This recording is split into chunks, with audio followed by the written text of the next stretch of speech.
I think one of the most abused terms is a four-letter word called love. I think it's the most misunderstood word that we use. We use love to describe so many different things, and I think it's a lot of, I don't know, but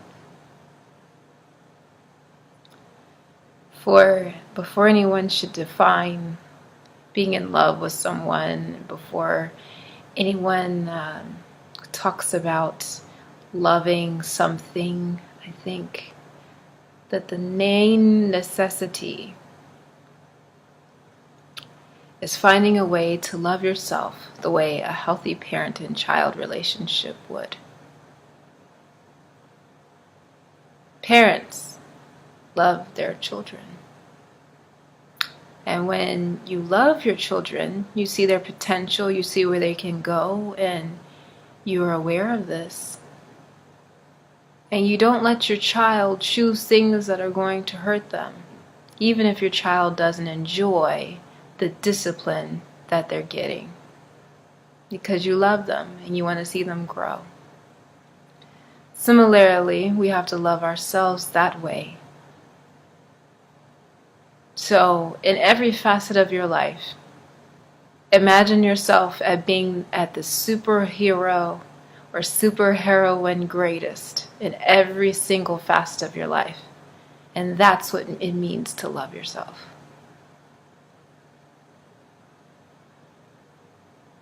No shortcuts. No, okay, well, I study hard, so that means I don't have to work out as hard or work on my body or my health. There are no shortcuts, none, in anything. You're excellent in everything, or you're striving actively towards excellence in everything. That is what self-love is. That's what self-actualization is. Because when you get to this point, you'll start to ask yourself things that are not self-motivated at all.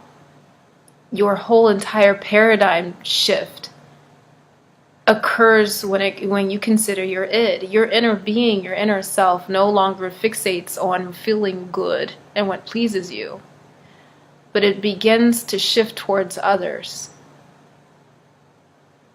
Consistently shifts towards others. So every morning you wake up, you think about how can you make the world a better place? How can you make somebody else happy consistently over time?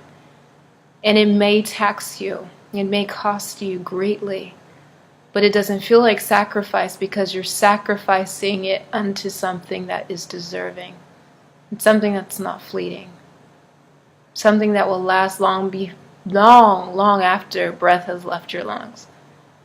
That's what love is. So if you haven't figured out what your purpose is in life, why you're here, what your legacy is, you're on your way to learning to love yourself, but you don't even know who you are yet. You don't even know who you are yet. So how can you love you fully when you don't even know who you are? So you love your friends, right? No, to really love a friend means you're not going to let them do something that is going to hurt them or that's going to keep them below their means. Remember, eagles and pigeons. If you're an eagle and your friend's acting like a pigeon, you're going to check them. You're going to check her because you love them. And if they don't grow, you're not going to stay around and watch them continuously not rise up. When it comes to a mate, when it comes to choosing a mate, guess what?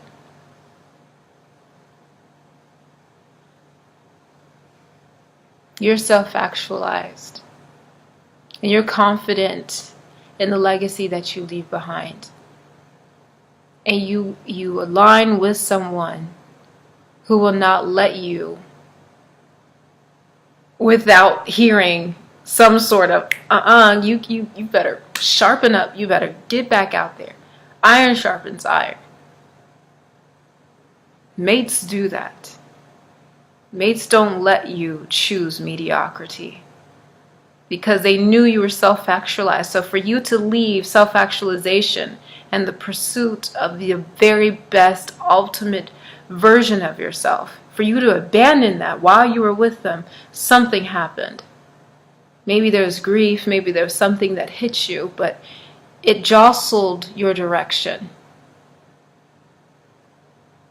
And a mate is going to acknowledge the fact that your alignment has been jostled, and they're going to check you on it and say you need to check your alignment because you're out of order.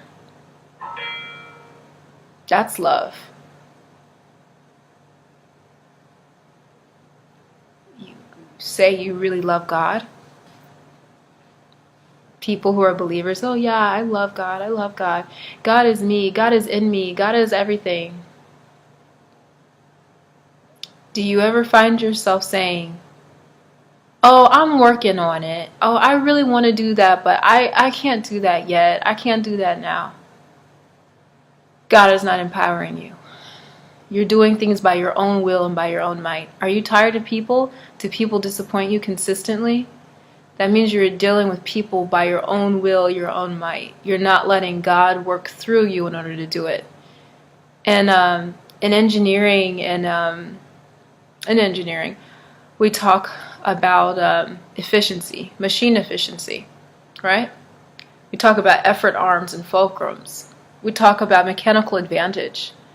So for you to participate with dealing with others, and you're only doing so by your own will, by your own might, you will get taxed and tired and wear thin much faster than if God is moving through you.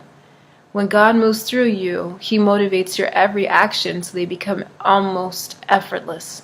He gives you an uncanny sense of wisdom about things. He gives you patience and grace, and He lets you know of things far beyond when they happen.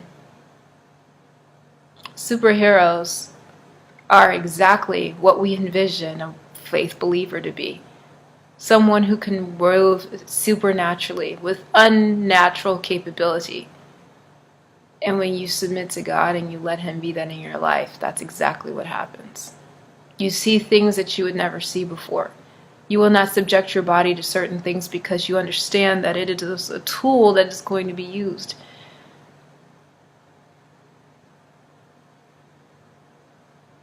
Sometimes the things that you give up aren't necessarily for you. They're for the people who you don't even know you're about to meet. And they hear your story and they hear what you're going through and they see what you've overcome, and you don't realize that the things and the trials and the tribulations that you went through may not have been for your own revelation but for somebody else's. You begin to stand up as a leader. Not because you're so charismatic or whatever, but because people see that there's something that's truly different about you. And they want it too. They should. But that's what it means to truly love yourself. It means you rest completely unafraid of what anybody else has to say or think about you. You're okay with knowing that most guys or most girls will not like necessarily where you stand. At first. But when they start to peel back the layers of your life and they see that everything stands and it was genuine, it was done in earnest, not for show, but it was consistent. So if you were to pass today, there was nobody whom they knew who could say she didn't stand for justice. Once you were awake, I'm talking about like, shoot, when I was sleeping still, man, I did some crazy, stupid, dumb stuff. Crazy, stupid, dumb stuff because I didn't know myself yet and I didn't love myself yet. But once you're awake, if you're still doing that stuff, well, you're not. There's just no way you will. There's just no way you will. Because your desires change. What motivates you changes. You finally found what you were searching for. And so because you have found it, you want everybody else to have peace too, so you look for ways to make the world a better place. You ever think about why it is that monks or nuns abstain? Why would somebody abstain from living such a colorful life? It's because they have self-actualized. They have realized that once you have reached that level of enlightenment, the goal is no longer you.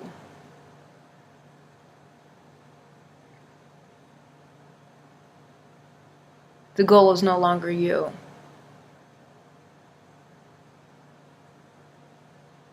The goal is so much bigger than you.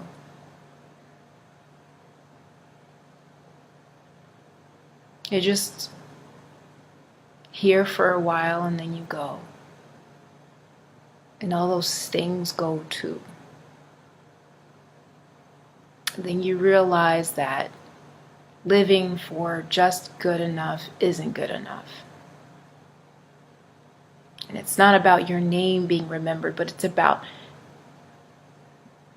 how you changed the course of the future. How did you motivate? What did you do? In whose name did you do it? Did you encourage people to get to their roots? Did you seek knowledge? Did you seek awareness so that you could help other people? Did you have compassion on other people who have experienced a pain that you've never experienced before?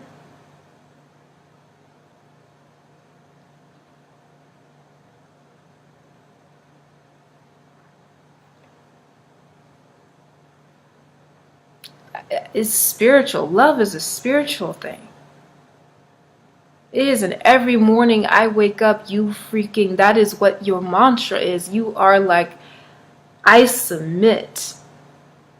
And I want to do right today by by serving. It's like a marriage.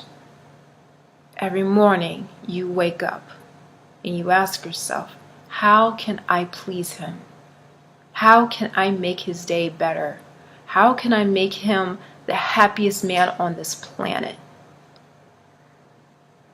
Not because he's not happy on his own, but because I want to serve in every way possible. That's what love is about. It don't always feel good.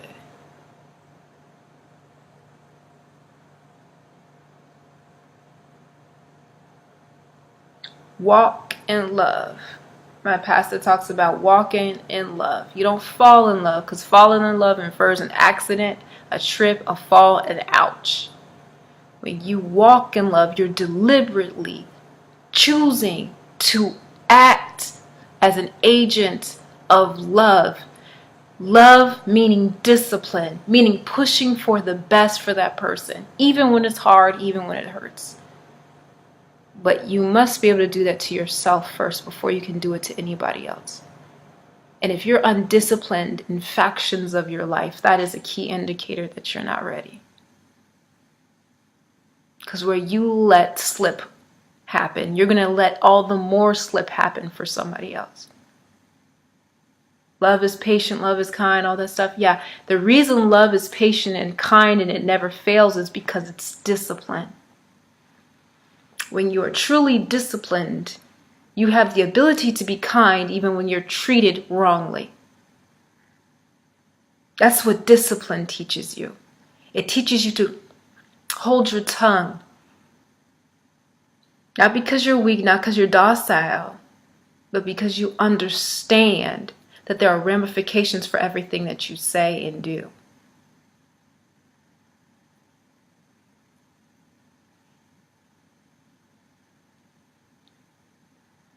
Just discipline. Love is discipline. And we are the least disciplined generation, I think, that this world has ever seen. And I think that's why older generations lose heart when they talk to younger generations, because they're like, I don't even want to be young, and they say all these things. But see, that's when you hear older people talk like that, that's usually because they're using their own might and their own understanding to deal with something that's very spiritual. When you hear somebody lose heart or lose faith in the future or in a situation, it's because they're looking at it through their own flesh and blood, their own ability to make change. And you'll never do that. Remember, mechanical advantage. There's very little mechanical advantage, if any, by doing something entirely by your own will.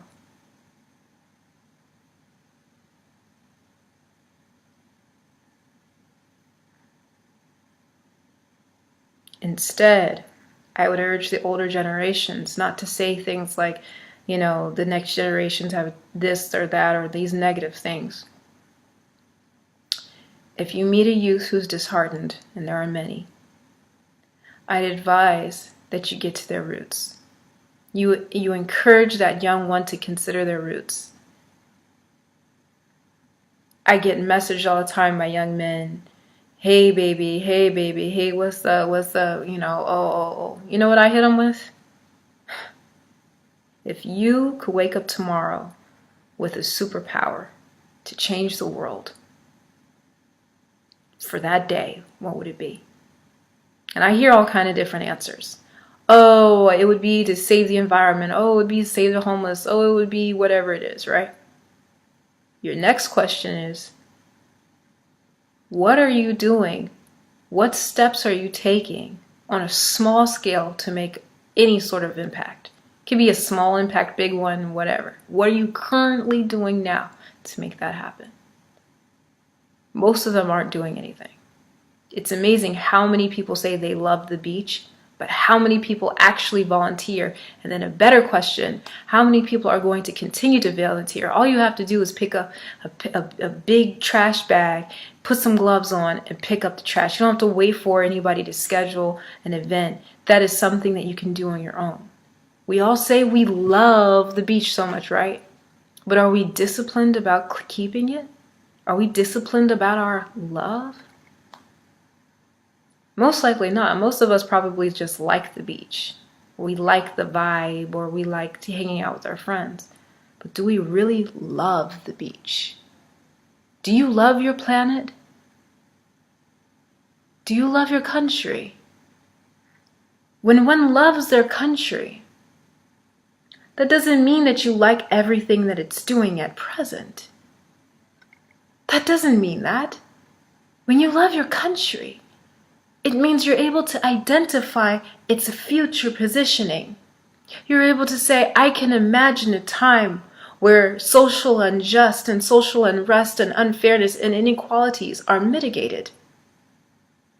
Dr. Martin Luther King Jr. said, I have a dream that one day my 4 little children will one day live in a nation. It is the foresight, it is the vision of self-actualization and self-potential within a realm. In this case, a country. So if there's things about your country that you don't like, what are you doing to evoke change? What discipline are you enacting in order to evoke change? Are you considering the other side? Are you waking up each morning thinking about, how can I make the other side a little bit happier? We're married. Whether we want to admit it or not, when you're living in a country, you are united within it. And if you're not, guess what? You don't have very much of a mechanical advantage, do you, towards progression forward? You're backpedaling. If you're not part of the solution, you're part of the problem. And the problem is that we have allowed social divide and self-interest keep us from having the foresight of thinking forward and really loving our country.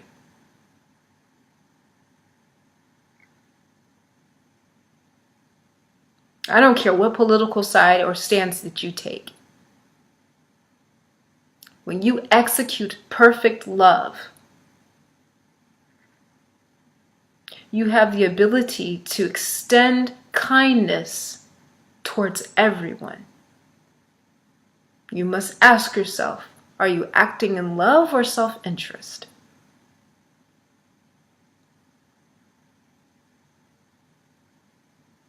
And if you're acting in self-interest, are you really in love with yourself? Do you really know what it is, who you are, self-actualized? Because most of us are fighting and grasping at straws here. We talk about, okay, you get your way on this issue. That's an issue that's this big. The country is this big with this many issues.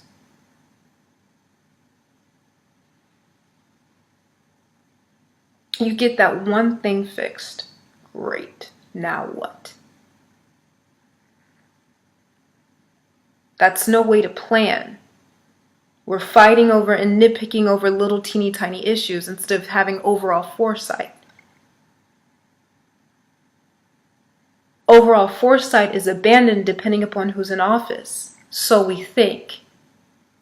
But really what it is very few people are participating in local elections. Most people only participate in presidential elections and then wonder why their districts, which the president has no impact over whatsoever, we wonder why our districts, our municipals, aren't acting according to what we think they should or how they think they should.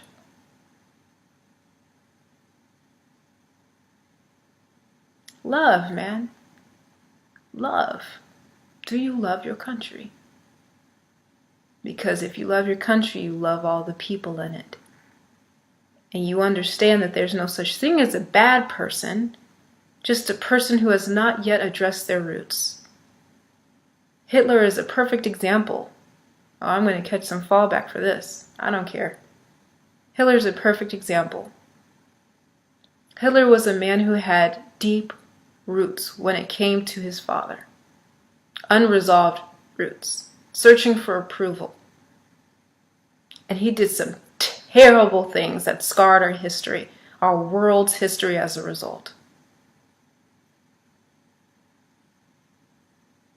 Slavery is something that has caused great divide within our country.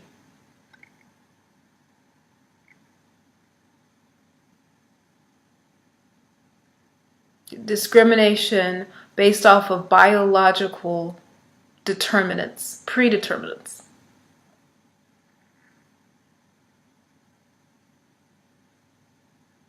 Love to my people who look like me, because we are all God's people.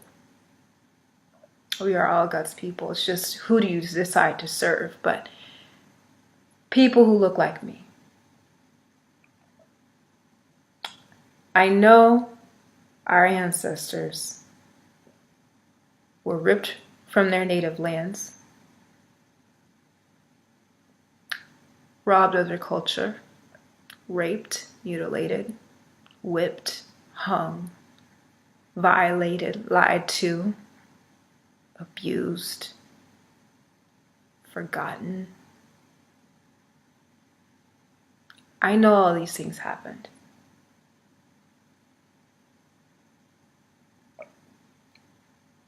Our ancestors prayed to a God for deliverance for centuries. We got delivered. We got freed. And then it's almost like we forgot what the whole point was for fighting for the freedom in the first place. Yes, you fight for freedom, but you also fight for your future. And I'm not talking to people who are already professionals. They're already, working their businesses, whatever have you. They're making a positive impact in the world. I'm not necessarily concerned about you. I'm concerned about the people who are trying to emulate stardom because they think that will give them peace of mind. I'm talking to the people who believe that if they have a certain amount of money in their bank account, that they will be free. I'm talking about the ones who think that all they need is a car, all they need is a certain house or a certain whatever in order to be satisfied. I'm talking to them. You could push for those things. Get those things. and still forget your future, your legacy. How did you help solve one of the world's infinite problems? Or did you leave it all for the next generation? Did you self-actualize? Did you figure out what your piece of the pie was to the solution? And if you didn't, why not? Because nobody's move towards progression forward is too small. And there's never a problem too big. But if we don't try,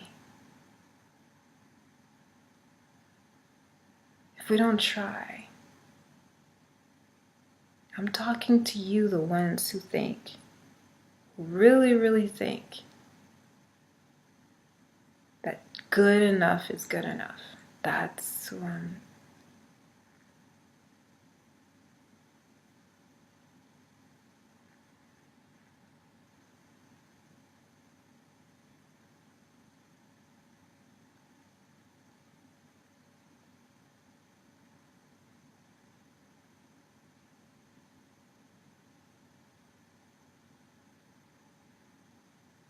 self-actualize.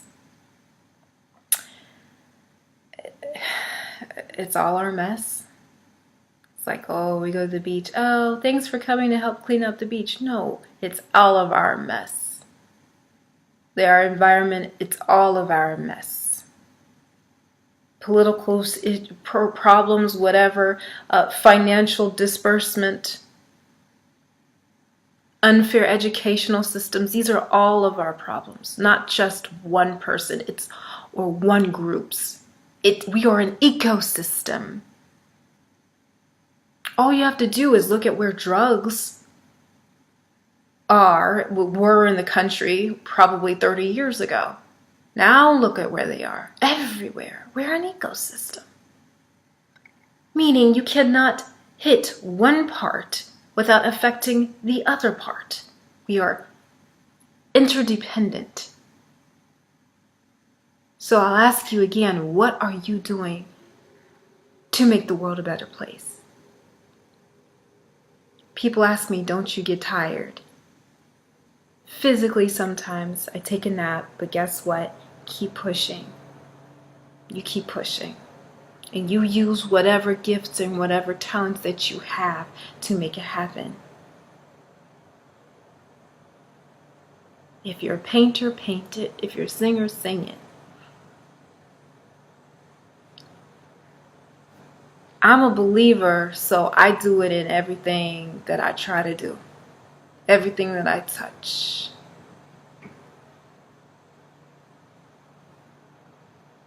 But you, whatever it is that you do, or however it is that you do it, love yourself.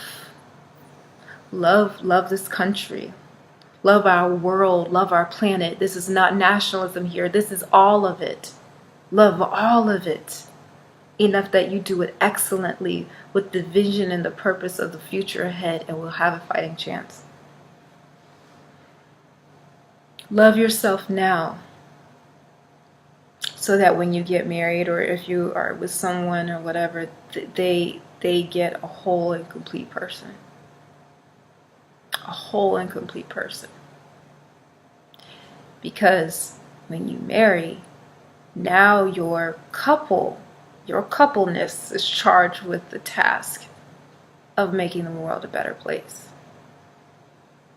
as a united front. That's what it's about. Through your kids, through all of it.